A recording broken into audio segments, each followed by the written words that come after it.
Greetings, welcome to EJ Pro Pick'em Show. This is a playoff edition. This is broadcast number 19. I'm your host, Dennis James. I'm here today with my co-host, Sean Harris. Also here with my producer, Lawrence Jones. And today we're going to talk about the playoffs. The games were kind of a disappointment. There was one good game. But we're going to get into that. We're going to talk about the picks this week. We're going to maybe do a little breakdown of some people's brackets. And then we're also going to a preview of the upcoming games next week.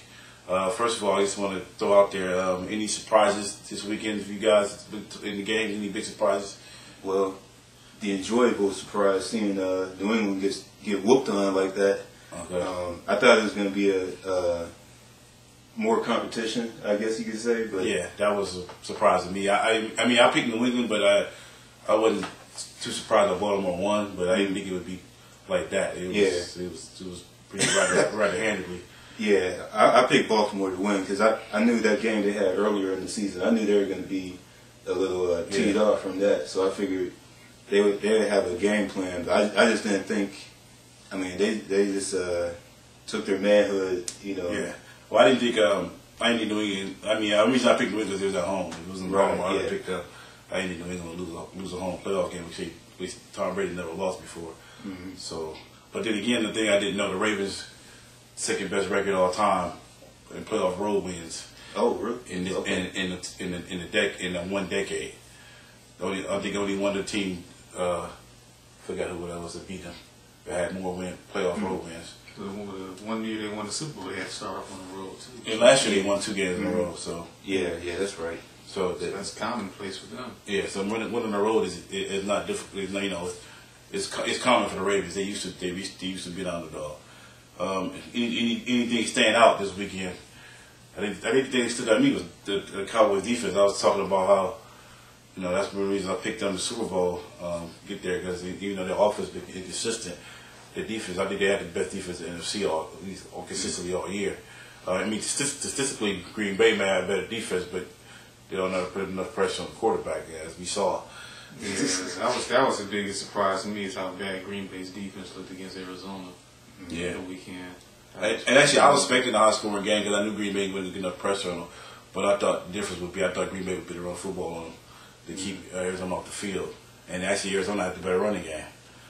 Yeah, like the interesting thing to me was I forget, it was either Darnell Dockett or Dansby. I think it was Dockett. They did a pregame interview, and he said they were watching tape of the Green Bay Steelers game, and they used that to sort of come up with their game plan to play them. Oh yeah, which I thought was kind of interesting. Yeah, because Pittsburgh moved the ball all over them all day. They threw 500 yards in that game. They set a record for them. Yeah. All right. Well, we're gonna take a quick look at the playoff picks.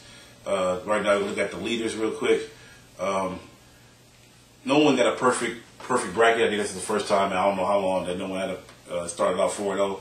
The best scores are 3-1. We'll start with right now. Ashley Hittendorf is a leader in the playoff picks. She right now has 348 points. She went 3-1. Nathan Stokes also went 3-1, 346 points. I'm sorry, I didn't do the brackets. Both of them had 280 points in the bracket. Derek Taylor had 280 points in this bracket. He had 340 points total.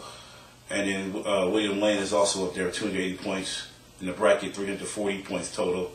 Aaron Wilkerson is leading in the playoff picks. He's the only person to hit a game on the head this week too. He hit the Jets Bengals game on the head, and he also went 3-1. He had 240 bracket points. The other thing we probably want to get into is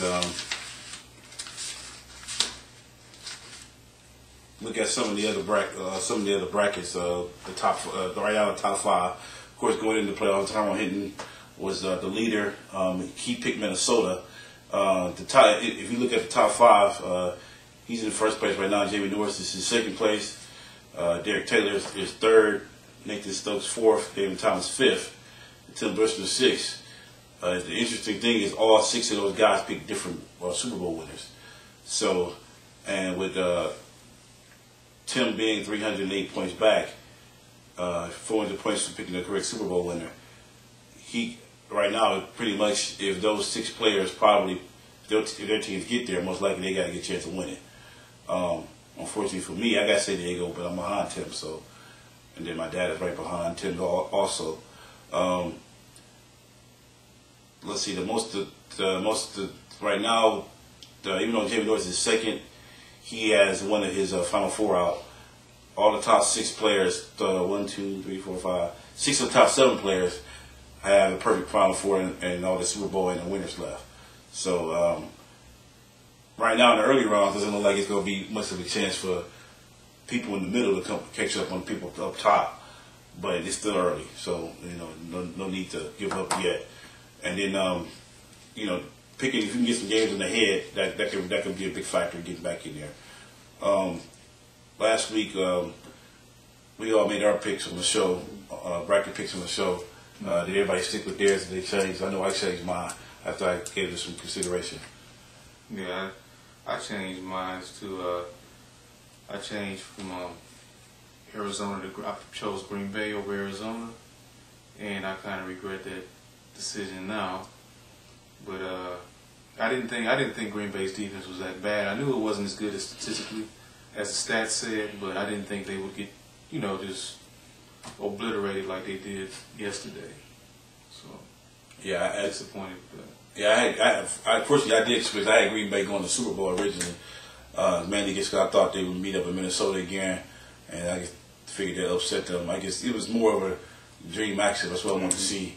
But I still had Green Bay going 2 rounds, so that did hurt me. But other than that, my other picks, I had Dallas and San Diego in the Super Bowl. The way Dallas played yesterday made me feel real good about that, though. And that's my key. Pretty much, that's pretty much the key for me to win. Dallas said they can both have to get there. If Dallas loses well, actually, as long as Dallas gets ahead of New Orleans, I got a good chance to still win it. While they last longer. What about you? Yeah, I didn't change anything. I just kept it the same. I picked Indy to win it all. But yeah, ones that kind of destroyed me was Green Bay, Arizona. Because I had a fantasy matchup of Green Bay and Minnesota too, but I picked Minnesota to win that. And then on the other side, on the AFC, of course I picked Cincinnati, but I didn't pick them to go past the second round. Yeah, I'm one round too. Yeah, So I mean, I still got people in it, but yeah, this first round I just went 2 and 2. So, all right, we're gonna take a quick break. When we come back, we're gonna go into the games a little bit. We're gonna look at some with everybody pick, go into the numbers, and then we'll preview all 4 games, and then we'll preview the upcoming games for the divisional round.